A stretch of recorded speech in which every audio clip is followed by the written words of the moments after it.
Президент Ирака предложил кандидатуру доселе неизвестного политика Хайдара Ал-Абади на пост премьер-министра Ирака. Что это за политик, чьи интересы он представляет? Ну, я бы не сказал, что Хайдар Аль-Абади был неизвестным политиком, он достаточно известен. И, имеется в виду для международного сообщества? Даже в этом плане он был одним из говорящих голов коалиции, которая находилась под руководством Аль-Малики. То есть он был известен. Другое дело, что он не занимал таких позиций, которые бы поставили его в середину принятия крупных решений. Это справедливо. Интересно отметить, что он начал свою политическую деятельность в освобожденном Ираке 1 сентября 2003 года. То есть это почти сразу после свержения режима Саддама Хусейна, когда основывалось вот это вот квази-правительство Полом Бремером, сформированные из иракских политиков. Он стал одним из членов этого правящего комитета. Он был министром транспорта, потому что всю свою предыдущую жизнь он провел как в исследованиях, связанных с транспортной сферой. У него есть патент, то есть это человек, который достаточно многого достиг вот в этой своей области технической. После чего, после того, как он почти 10 месяцев отработал в этом правительстве, он ушел в политику, стал одним из руководителей партии, которая известна как Дава. Это партия, руководимая Омаром Аль-Хакимом. Это союзник Аль-Малики, но это не непосредственно группировка Аль-Малики. То есть он был одним из представителей шиитского политического истеблишмента и, в общем, был достаточно известен как человек, который может высказать свои мысли достаточно внятно. Сергей, мы знаем о позитивной реакции международного сообщества, в частности США, Евросоюза. А как эту новость восприняли политические круги внутри самого Ирака? Те же сунниты, курды, христиане? И даже часть шиитов, потому что почти все в последние дни говорили о том, что уходящий премьер-министр Нури Аль-Малики должен на самом деле уйти наконец со своей позиции. Проблема состояла в том, что люди не соглашались продолжать ту самую линию, которую Аль-Малики выработал и приводил в действие в последние несколько лет. Это привело к тому, что сунниты оказались в изоляции. Они не чувствовали, что за ними стоит власть. Да, что даже находясь в правительстве, они не чувствовали, что они имеют реальную власть. И одно из требований суннитов сейчас, которое есть и остается, и с которым, естественно, новому премьер-министру придется работать, это то, чтобы шииты, которые являются большинством политическим, поделились в определенной мере властью с суннитами, чтобы те чувствовали себя равными партнерами, хоть и меньшими в количественном отношении.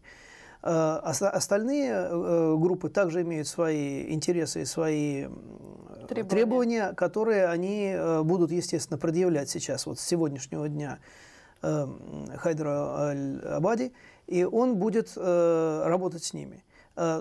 Предположительно, он будет более гибко подходить к работе с ними, потому что перед ним стоит задача сформировать правительство национального доверия, если так можно выразиться. Вот этот вопрос у меня самый важный сейчас, я как бы его напоследок оставила. Сергей, насколько можно ожидать, что именно этот человек станет той личностью, которая сможет успокоить общество и, самое главное, консолидировать его? Мы знаем, что Нури Аль-Малики очень плохо отозвался уже об этом кандидате.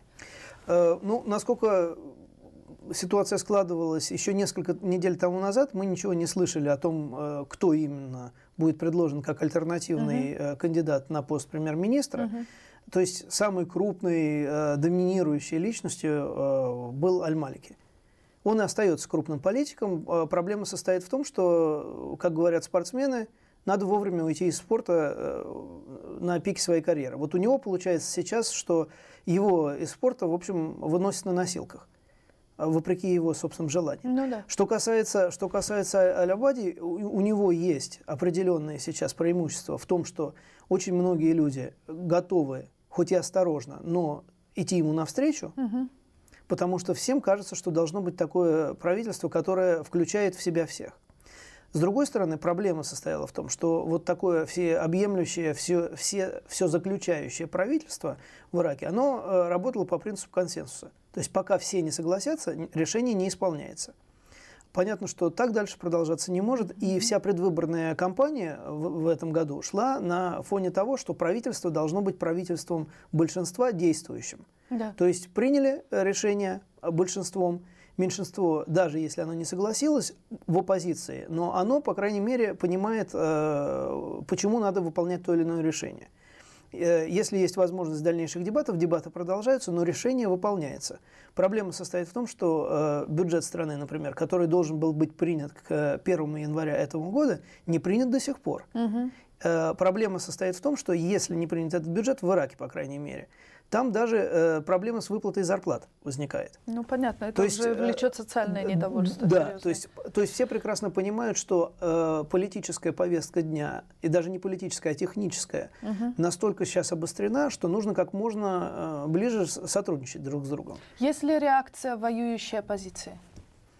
Ну, воюющая оппозиция вообще считает всех нынешних политиков Ирака предателями и подлежащими уничтожению, так я понимаю.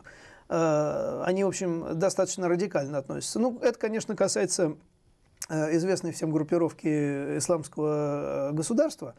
Как мы знаем, существует масса других группировок, которые имеют менее, может быть, радикальные взгляды на этот счет. Но я представляю себе, что они видят в любом случае, кто бы ни находился на главных постах в нынешнем правительстве, негативными фигурами, с которыми они намерены бороться. Они понимают, что в настоящий момент они не могут это делать легальными политическими способами, то есть не могут выставить своего кандидата, потому что, во-первых, они не выставили его на выборах, а во-вторых, просто их программа не предусматривала такого сценария до настоящего момента.